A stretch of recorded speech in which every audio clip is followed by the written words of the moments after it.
Hey, bonjour et bienvenue à la revue d'Underground Warzone du White Dwarf 97, édition du 5 décembre 2015. Décembre déjà, si vous n'avez pas commandé déjà vos cadeaux sur Games Workshop ou sur Forge World, je vous dirais de le faire dans les prochains jours, sinon il va peut-être être trop tard pour les avoir à temps. Ça c'était juste une petite note personnelle à part, mais voyons qu'est-ce qu'il y a dans l'édition de cette semaine. The Horus Heresy, Part 1 of your guide to the whole story.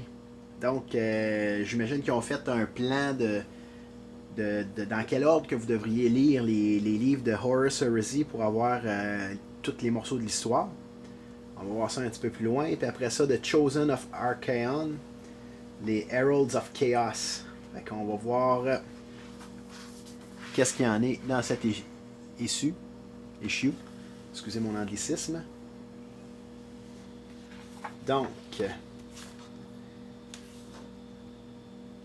des super photos des Heralds.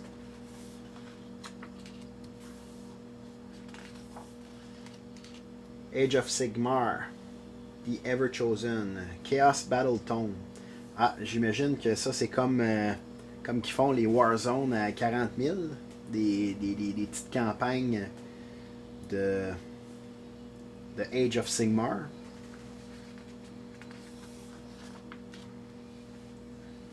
Donc voici qu'est-ce que vous retrouvez dans l'édition limitée.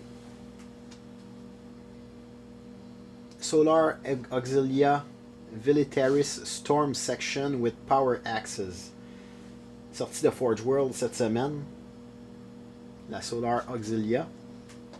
Quand même des figurines intéressantes. Ensuite, New Release, The Horus Heresy, The Damned. Fait que dans le fond, c'est un relaunch des 3 premiers titres de Horus Heresy, la série culte de Warhammer 40 000.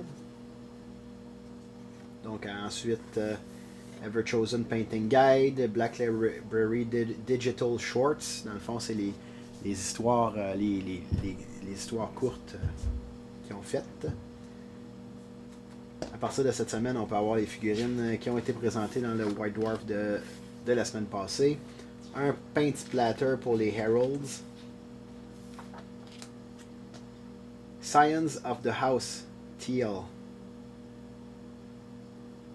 Donc, une belle armée de titans et de knights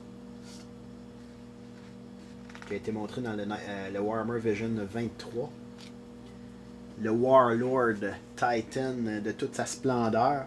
Qu'est-ce que j'aime de qu'est-ce qu'ils ont fait Forge World avec le Warhound Titan, pas le Warhound, le Warlord Titan, pardonnez-moi.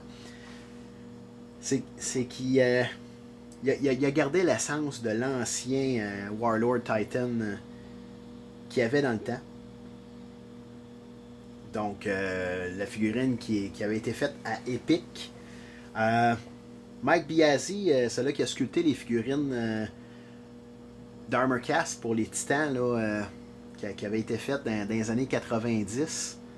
Il en avait sculpté un, mais il n'avait jamais été mis en production à grande échelle. Donc,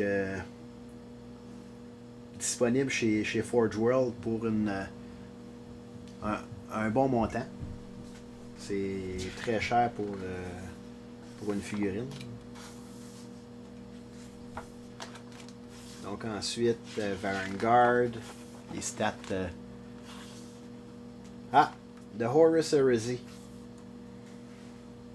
Donc, vous pouvez voir Nathaniel Garrow, Knight Errand. Dans le fond, tout qu'est-ce qui suit Garrow. Donc, on peut voir, il y a plusieurs manières de prendre l'histoire.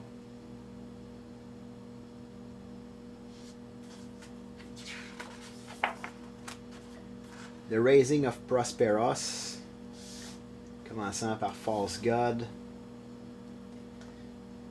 Donc c'est pas nécessairement évident non plus. Hein. Il y a des livres qu'il faut lire. Comme ici on voit qu'il faut avoir lu lui, puis avoir lu lui avant de lire lui. En tout cas, c'est Caliban and the Dark Angels.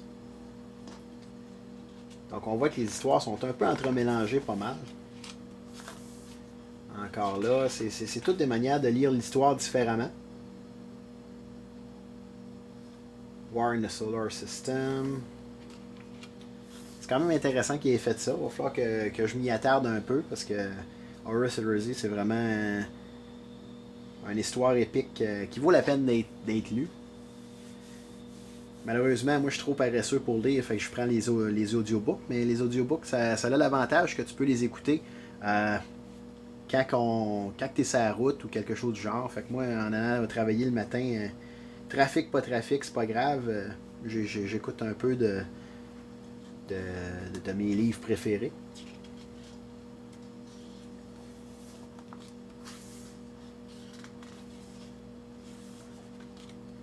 Donc, c'est pas mal ça pour le White Dwarf de cette semaine.